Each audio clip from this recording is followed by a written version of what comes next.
Olá, nesse vídeo eu vou falar um pouco sobre compostos de coordenação e a sua possível aplicação como marcadores fluorescentes. Para que eu possa falar de marcadores fluorescentes, é necessário que eu saiba o que é fluorescência.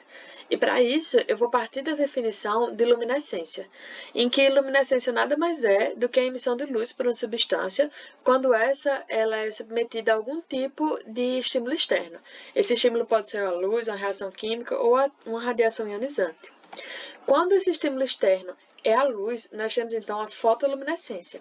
O que acontece na fotoluminescência é que o excesso de energia absorvido ele é liberado na forma de fótons. E essa liberação de fótons ela se dá por dois processos, a fluorescência e a fosforescência. Em que a fluorescência é o fenômeno pelo qual a substância ela emite luz quando exposta a uma radiação, e essas radiações absorvidas, elas são emitidas em maiores comprimentos de onda, geralmente caindo na região do visível. Já a fosforescência é um caso particular da luminescência e está relacionada à capacidade que uma substância química tem de continuar emitindo luz, mesmo após cessada a radiação de energia, a radiação incidente. E aí os processos de absorção e emissão de espécies fluorescentes e fosforescentes, ela é descrita pelo diagrama de Jablonski, onde, resumidamente, a fluorescência acontece quando, após a excitação, o processo de emissão é feito entre estados de mesma multiplicidade de spin. Temos aqui na fluorescência um elétron excitado no estado singleto 1 indo para o singleto 0. Mesma multiplicidade. Já a fosforescência é quando, após a excitação, devido a um processo de cruzamento intersistemas, a emissão ela acontece entre estados de multiplicidade diferente. Aqui observado é o tripleto 1 e o singleto 0. Essa transição ela é proibida por spin, e aí ela acontece mais devagar. Por isso que o efeito de fosforescência ele é mais duradouro do que o da fluorescência. E aí, compostos de coordenação como marcadores fluorescentes. Bom, a princípio, há muito tempo atrás, eram conhecidas as propriedades fotofísicas apenas de complexos envolvendo metais de terras raras, como os lantanídeos.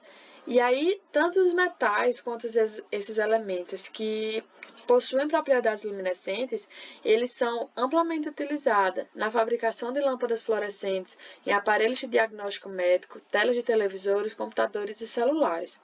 No entanto, com o avanço da química de coordenação, descobriu-se que complexos metálicos contendo metais da primeira e da segunda série também podem apresentar propriedades fluorescentes. E aí, além de poderem atuar como quimiosensores, biosensores, na fabricação de OLEDs, quando esses compostos têm algum tipo de atividade biológica, eles também podem ser utilizados como marcadores celulares.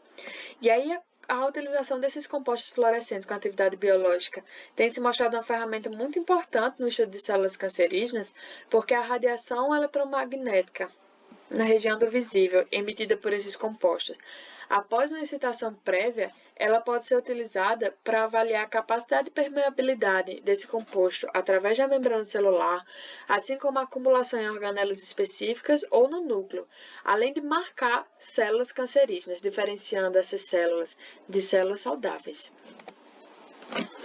E aí são muitos fatores que influenciam a fluorescência em compostos de coordenação.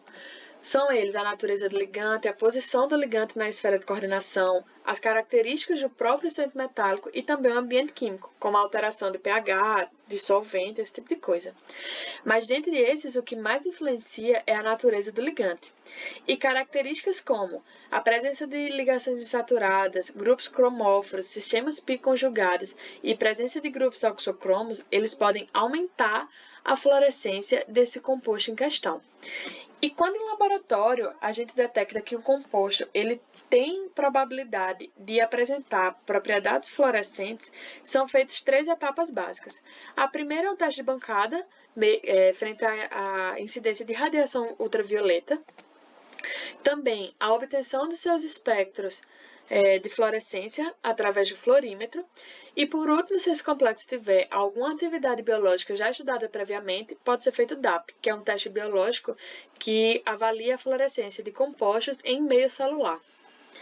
E aí, para finalizar, eu trouxe aqui um exemplo realizado, na verdade, no meu grupo de pesquisa, em que foi avaliada a fluorescência tanto dos ligandes quanto dos seus respectivos complexos, e observou aqui que tanto o ligante A, ligante B e o complexo 1, que é com esses ligantes em sua esfera de coordenação, mediante a incidência de uma radiação ultravioleta, eles emitem na região do visível e são, portanto, fluorescentes.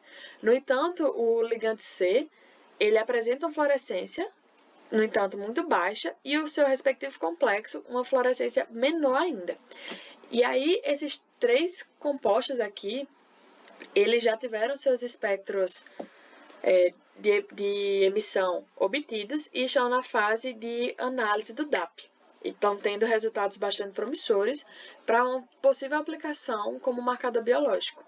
Já esse ligante C e o seu respectivo complexo, ele está no meu projeto de pesquisa de mestrado e eu tenho dois grandes desafios relacionados a ele, que é otimizar a atividade biológica frente às células tumorais e melhorar a fluorescência do complexo de interesse, talvez incluindo na esfera de coordenação, além do ligante C, outros ligantes que também possuam fluorescência.